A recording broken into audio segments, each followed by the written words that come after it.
નમસ્કાર. આવા જ દિનવિશેષ અને રસપ્રદ માહિતી માટે યકીન દરજી યુટ્યુબ ચેનલને સબસ્ક્રાઇબ કરવાનું ભૂલતા નહીં. ચાલો હવે વાત કરીએ 14 ફેબ્રુઆરીની. આ તારીખ સાંભળતા જ આપણા મગજમાં શું આવે? પ્રેમ, ગુલાબ, કંઈક આવું જ ને? પણ શું આ તારીખની ઓળખ આટલી જ સીમટ છે? આજે આપણે આ એક જ દિવસના કેટલાક એવા અર્થોને ખોલીશું જે જાણીને તમને કદાચ નવાઈ લાગશે. તો સવાલ એ છે કે 14 ફેબ્રુઆરી એટલે શું?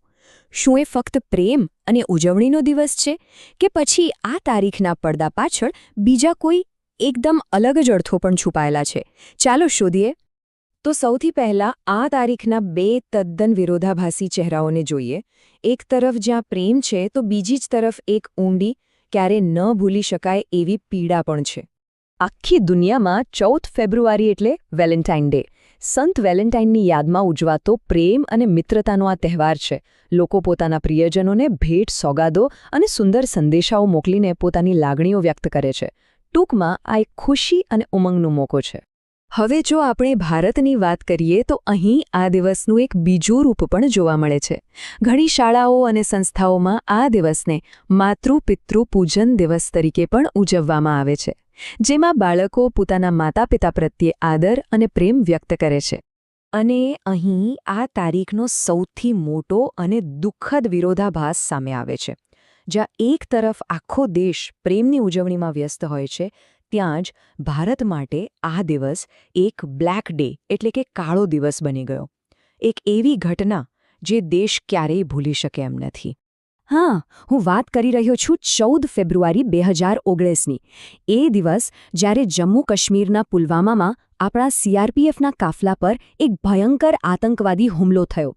આ હુમલાએ આખા દેશને સ્તબ્ધ કરી દીધો હતો. આ હુમલામાં આપણે આપણા 40 બહાદુર CRPF જવાનોને ગુમાવ્યા. આ માત્ર એક આંકડો નથી, આ 40 પરિવારોની વેદના છે અને દેશ માટે અપાયેલા સર્વોચ્ચ બલિદાનની ગાથા છે. એક એવો ઘા જે ક્યારે નહીં રૂજાય. પણ વાત અહીં જ પૂરી નથી થતી. પ્રેમ અને પીડાથી આગળ વધીને ચાલો હવે ઇતિહાસના પાના ફેરવીએ અને જોઈએ કે આ તારીખ ભારતના શક્તિશાળી શાસન સાથે કેવી રીતે જોડાયેલી છે.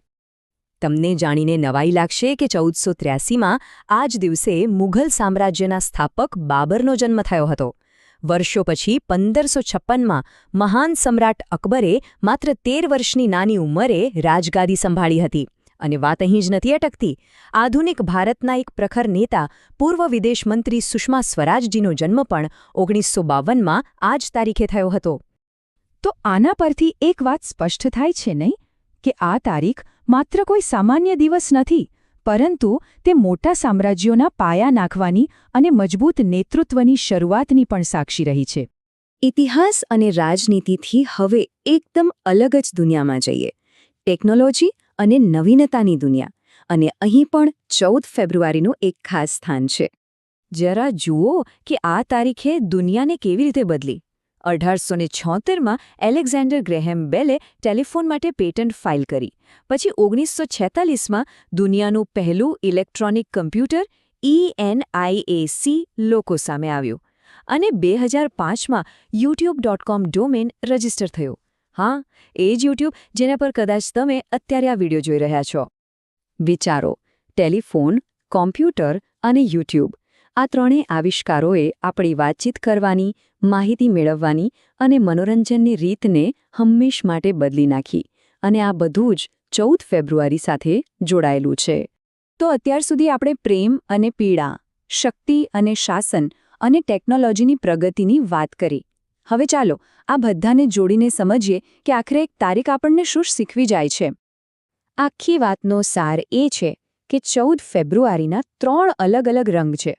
એ પ્રેમની ઉજવણીનો દિવસ છે, પુલવામા હુમલાને કારણે રાષ્ટ્રીય શોકનો દિવસ છે, અને સાથે જ માનવ પ્રગતિ અને નવીનતાનું પ્રતીક પણ છે. મતલબ કે કોઈ પણ દિવસનો અર્થ એક જ નથી હોતો. એક જ તારીખ પોતાનામાં ખુશી અને ગમ, સર્જન અને વિનાશ, શરૂઆત અને અંત આવી કેટલીય વાર્તાઓ સંગ્રહીને બેઠી હોય છે. અને અંતે આ આપણને એક ઊંડા પ્રશ્ન સાથે છોડી જાય છે કે એક જ તારીખ કોઈના માટે ખુશીનો પર્યાય તો કોઈના માટે અત્યંત દુઃખનું કારણ કેવી રીતે બની શકે છે. કદાચ આ જ માનવ અનુભવ અને ઇતિહાસની જટિલતા છે. આ વિષય પર જરૂર વિચારજો.